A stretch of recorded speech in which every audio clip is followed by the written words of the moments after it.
Hola y bienvenida a Escuela de la Memoria, el podcast de la gente normal que hace cosas extraordinarias y en el que traemos ejercicios y técnicas que puedes aprender mientras realizas otras tareas bastante más mundanas, como conducir al trabajo, levantar pesas en el gimnasio o fregar los platos. Tú eliges lo que quieres estar haciendo mientras pones a punto tu cerebro con nosotros. Yo soy Javier Muñiz, tu instructor, y en la sesión de hoy vamos a hablar sobre lo que el Dr. Benjamin Kipp llama la técnica de estudio que viaja a través del tiempo. Y es algo que me parece fascinante y es una técnica que todos conocemos, todos hemos usado, pero que yo creo que casi nadie sabe lo útil que resulta.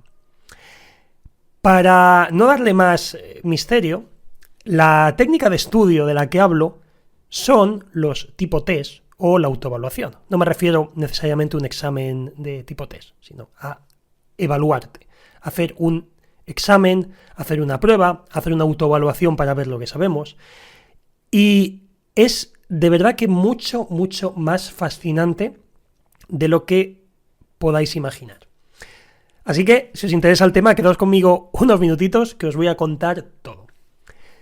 Bien, lo primero es que tienes que saber que los test te ayudan a aprender mejor cosas que incluso aún no has estudiado.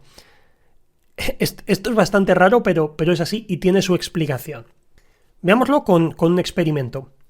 Se puso a dos grupos de alumnos a estudiar 3 temas diferentes, ¿vale? En este caso eran 3 listados de palabras de un temario. Entonces, el primer grupo, o grupo A, lo que hacía es que del primer listado de palabras, llamémosle tema 1, le dedicaba un tiempo concreto, pongámosle media hora, a estudiar esas palabras. Después le dedicaba el mismo tiempo, otra media hora, a estudiar esa misma lista de palabras. La repasaba. Después pasaba al segundo tema. Estudiaba ese segundo listado de palabras y después le dedicaba otro tiempo equivalente, otra media hora, a estudiar ese listado de palabras. Después llegaba al tercer tema, le dedicaba media hora y después de eso se dedicaba media hora a hacer un repaso o un test, ¿vale? Se hacía una autoevaluación. El grupo B, por el contrario, lo que hizo fue, esto último lo hizo con todos los temas. Estudiaba el primer tema, hacía un test. Estudiaba el segundo tema, hacía un test. Estudiaba el tercer tema y hacía un test. Si nos fijamos en el tercer tema, no hay ningún cambio, no se le ha dedicado más tiempo al tercer tema. Porque realmente se ha dedicado media hora a estudiarlo, un tema que es totalmente distinto a los otros dos, y media hora al test.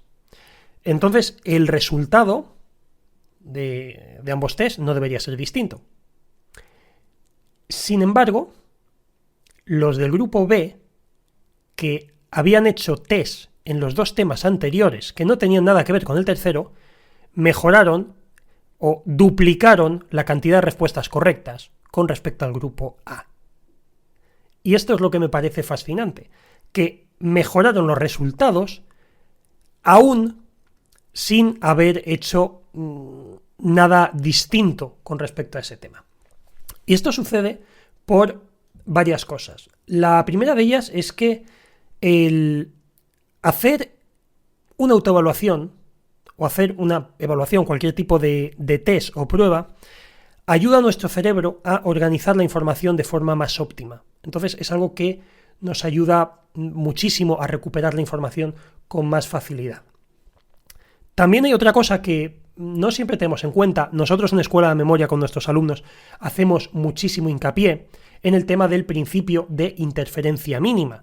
Siempre os estamos hablando de que después de estudiar algo o cuando hacéis un pomodoro, durante esos minutos de descanso, no hagáis nada, no penséis en el tema que habéis estado estudiando y simplemente descanséis, dejéis la mente no en blanco, pero sí relajada. ¿Por qué? Porque el cerebro necesita tiempo para grabar esa información.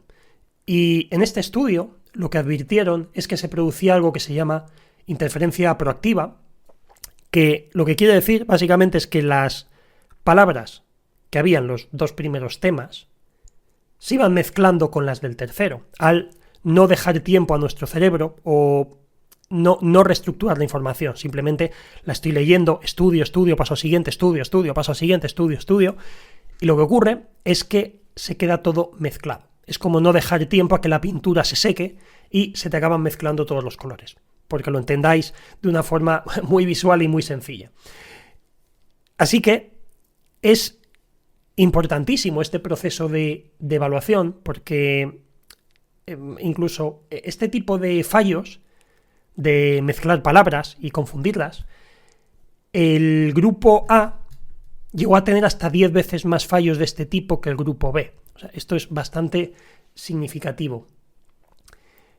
Por este motivo, tengamos en cuenta que el hacer test es infinitamente más útil que simplemente leer y releer un tema o hacer esquemas.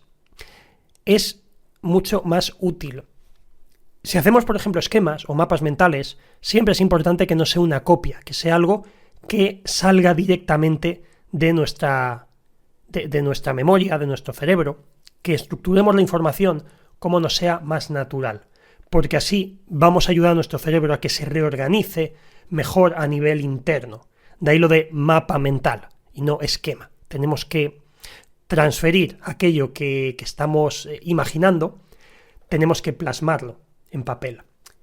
También hay otros estudios interesantes que también apoyan esta teoría, y hay un ejemplo que me gustó mucho, y es que si estudias, digamos, 5 datos, 5 hechos interesantes sobre cualquier tema, y luego haces un test y te preguntan por 2 de ellos, no solo mejora tu memoria con respecto a esos 2 que has trabajado en ese test o que has repasado mentalmente, sino que mejora también de los que no has estudiado, precisamente fruto de que nuestro cerebro se va reconfigurando, se va reestructurando para ser más eficiente a la hora de acceder a la información. Así que sí, cuando vayas a estudiar y te vayas a preparar para un examen, ten en cuenta, como siempre digo, que más no es mejor. Dedicar más horas a leer algo no es mejor, sino que en muchos casos es contraproducente. Haz la prueba de esto que te estoy diciendo, mete más autoevaluaciones, mete más ese trabajo de repaso activo de que siempre hablo en tus sesiones de estudio, y ya verás cómo mejoran tus resultados infinitamente. Y bien, hasta aquí el programa de hoy. Espero que os haya gustado, que os resulte de utilidad. Yo, por mi parte, me despido hasta la próxima semana, que nos volveremos a escuchar aquí en el podcast de Escuela de la Memoria. Adiós.